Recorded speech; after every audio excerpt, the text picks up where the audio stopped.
Bonjour à toutes et à tous. Alors aujourd'hui, petite question-réponse. Alors j'avais une question de Anaïs Julie, donc j'ai proposé effectivement de vous répondre par vidéo. Alors une première interrogation suite à une vidéo que j'ai ici.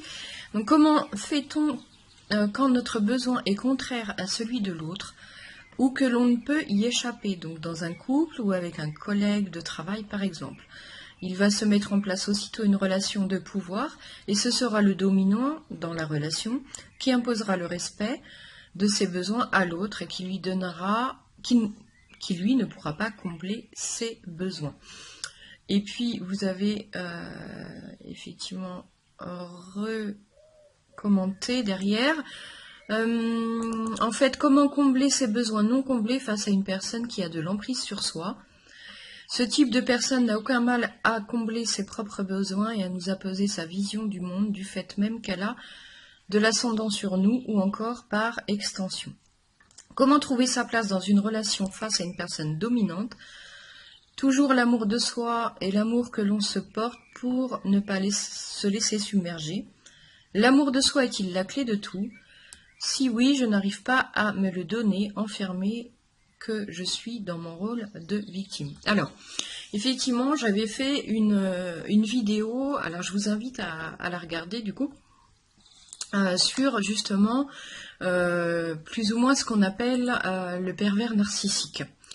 Alors, si je retrouve, hop, je retrouve le titre de cette vidéo. Voilà. J'avais intitulé donc pervers narcissique manipulateur et accueil, pourquoi, comment s'en sortir et se reconstruire. Alors, en fait, alors on est bien d'accord que tout ce que j'avance actuellement dans ces vidéos sont le fruit de cette expérimentation, cet accueil, cette écoute pendant plus de 5 ans. C'est-à-dire que c'est pas tout ce que j'avance, ce n'est pas de la connaissance intellectuelle, comme j'ai pu en emmagasiner pendant plus de 20 ans justement avec les bouquins, les séminaires, les stages, etc.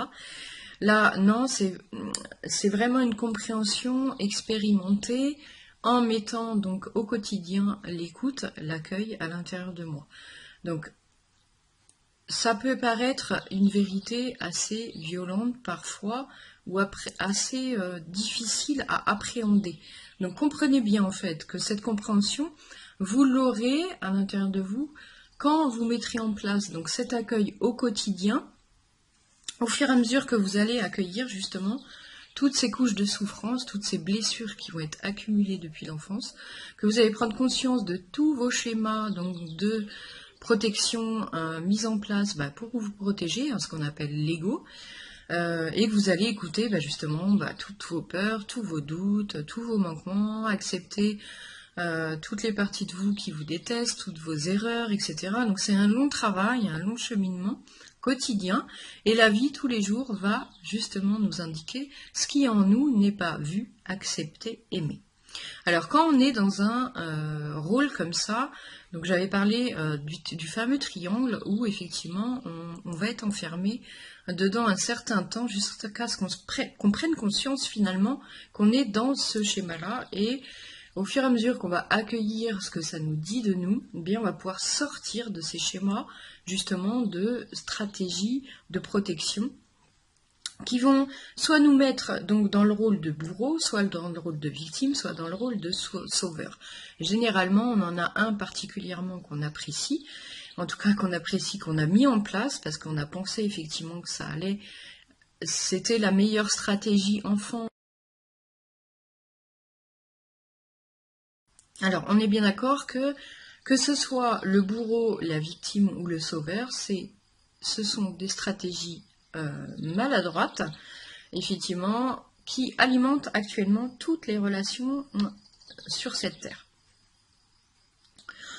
Quand effectivement on est plutôt dans le rôle de victime, on va malheureusement attirer en conséquence effectivement des personnes qui vont être nos bourreaux. Pourquoi? Tout simplement pour deux choses. Il va falloir se rendre compte, tout d'abord, reconnaître la victime en nous. Tout pendant qu'on n'a pas été aimé, accueillir, accueillir toutes ces souffrances, tout ce vécu blessant, souffrant, et qu'on ne reconnaît pas la victime en nous, eh bien le bourreau va être là justement pour appuyer en gros sur le bouton rouge. C'est-à-dire, tu es victime, je suis victime, il faut me reconnaître. Ce sont tout simplement des parties nous qui ont besoin d'être entendues, acceptées, aimées dans leur rôle de victime. Alors c'est un peu effectivement délicat parfois de se reconnaître en tant que victime parce que eh bien, dans notre société actuelle, on a du mal à être dans ce rôle de victime. Mais la première étape, ça va vraiment être ça va être de nous reconnaître dans cet état de victime, accueillir tout ce qu'on a vécu de souffrant par rapport à ce rôle. Deuxième étape, et pas des moindres, une fois qu'on a accueilli, alors elle ne peut se faire qu'une fois qu'on a accueilli tout ça. Une fois qu'on a accueilli tout ça, on va pouvoir reconnaître que, eh bien, parfois, effectivement, en y allant tout doucement, en comprenant effectivement que la vie va nous montrer puissance 10 000 le rôle de bourreau, pour qu'on puisse également comprendre que peut-être nous, parfois, dans certaines situations, nous avons pu effectivement être bourreau également. Alors sans doute à moindre mesure, mais il va falloir accepter effectivement qu'il nous est peut-être arrivé de rentrer dans ce rôle-là, un peu de manipulation, que ce soit avec nous ou avec les autres, puisqu'on a des parties de nous qui, à l'intérieur, vont essayer de manipuler leur environnement, les personnes, les situations, pour s'en sortir finalement le mieux possible. Donc il n'y a rien de grave là-dedans, mais souvent effectivement on a du mal à reconnaître qu'on puisse avoir des comportements pareils. Donc la deuxième étape, ça va être, oui, je reconnais effectivement que j'ai pu avoir des comportements de bourreau, peut-être à moindre mesure effectivement, mais c'est ce que nous montre justement la personne en face. Donc effectivement, comment sortir finalement, pour reprendre la question de Anaïs Julie, eh bien pour sortir de ces schémas et justement se sortir de ce genre de situation, eh bien il va falloir justement faire ce travail d'accueil de cette souffrance, reconnaître la victime en nous. Il n'y a que comme ça en fait qu'on va pouvoir sortir et reconnaître aussi notre rôle de bourreau à moindre mesure, mais il n'y a que comme ça qu'on va pouvoir sortir de la relation avec la personne. Plus on va accueillir en fait ça en nous, moins l'autre personne, qui nous sert effectivement de miroir, qui va venir appuyer sur les boutons rouges, eh bien, moins la personne en face va avoir besoin et inconsciemment va, entre guillemets, nous laisser tranquilles, puisqu'on n'a plus besoin d'être reconnu dans notre rôle de victime. L'amour de soi, vous disiez, est-ce que c'est la réponse à tout? Eh bien, pour moi, oui. En tout cas, c'est ce que j'expérimente en mon intérieur depuis 5 ans.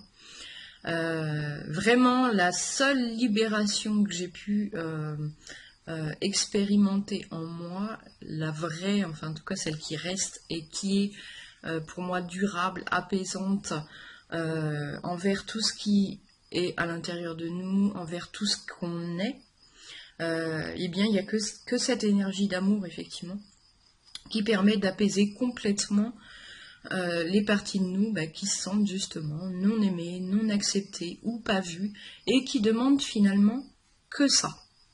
Ok?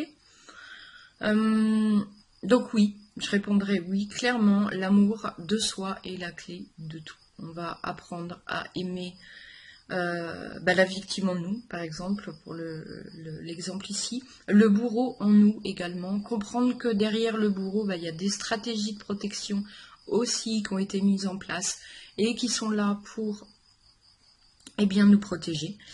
On va aimer nos manquements, nos erreurs, nos doutes, nos colères, nos comportements maladroits.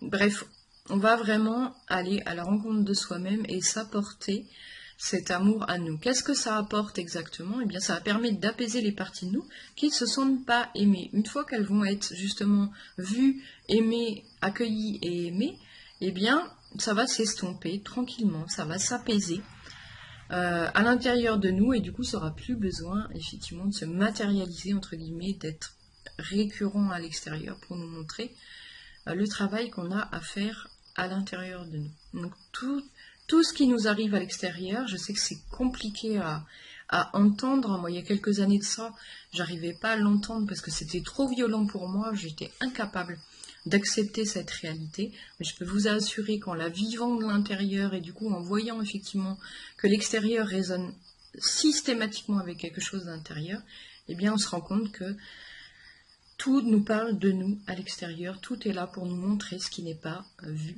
accueilli, aimé en nous. Ok ?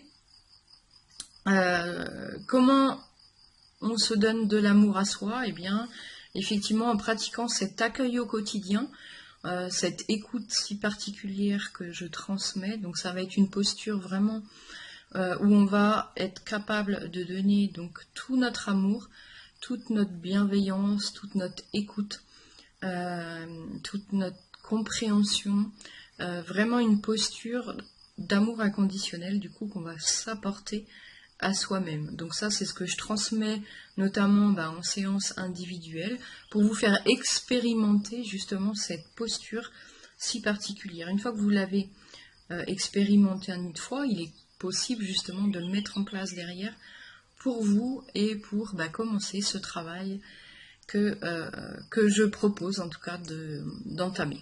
Voilà, j'espère en tout cas Annie et Julie avoir répondu à votre question. Vous n'hésitez pas, bien sûr, si vous avez d'autres questions.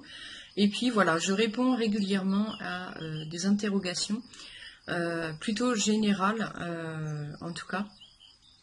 Donc n'hésitez pas à poser vos questions en commentaire, je réponds à tous. N'hésitez pas à vous abonner bien sûr pour voir toutes les prochaines vidéos. Un petit pouce bleu, ça fait toujours plaisir.